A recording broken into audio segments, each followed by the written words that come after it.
Good morning, I'm Sunetra Choudhury, political editor of the Hindustan Times, bringing you all that you need to know about COVID-19 on Wednesday, the 29th of July. First up, a look at the numbers.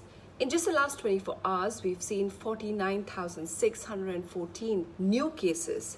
Also, the number of deaths in the last 24 hours have been 781, which means that over the last few months, the total number of infections now stands at 1.5 million and more.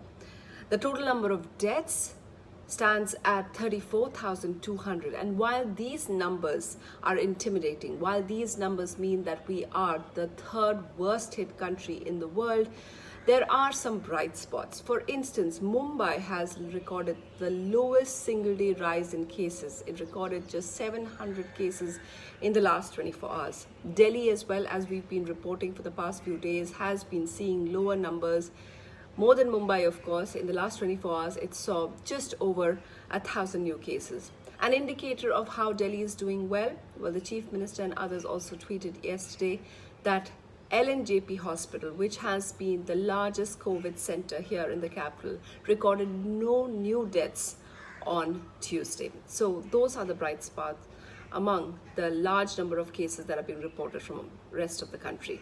Just as a Sero survey was done in Delhi, one has now been done in Mumbai in 3 wards, which shows that 40% of people may have been exposed to the coronavirus. Now, this has also been divided among those respondents who were from slums and those who were from other residential areas.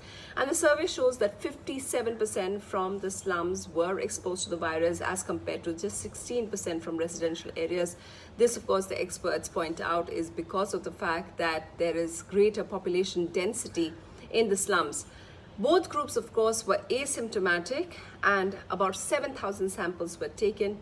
More surveys need to be done. They said that they wanted to poll at least or take a survey of at least 10,000 people, but they weren't able to. So these are the Sero survey results from Mumbai. Delhi, of course, is now getting ready to do a second round of Sero survey. Remember, the last one showed that almost 23% of people have been exposed.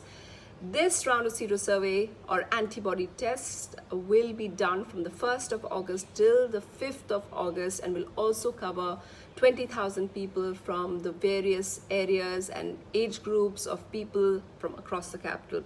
The main objective behind the Sero survey and doing this constant surveys is to figure out how close we are to the herd immunity. Remember that you have to have 45% to 65% of the population exposed to the virus in order to achieve herd immunity. And at the moment, Delhi's Sero survey showed it was about 23%.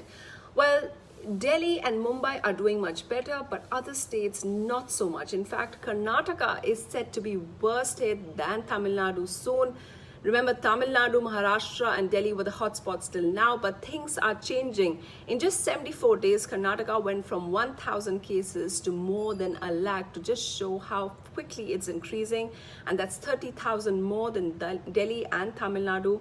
Not just that, even Andhra Pradesh is set to cross the Delhi tally soon. Second highest it reported cases after Maharashtra this particular week, just to show how things are changing. And finally, bad news also on the economic front, and just an indicator of that is how parents are now taking their wards out of private schools. That's one of the stories that Hindustan Times has reported from the capital, where schools that charge between 600 to 1,300 rupees as monthly fees are reporting how many parents have just withdrawn their children.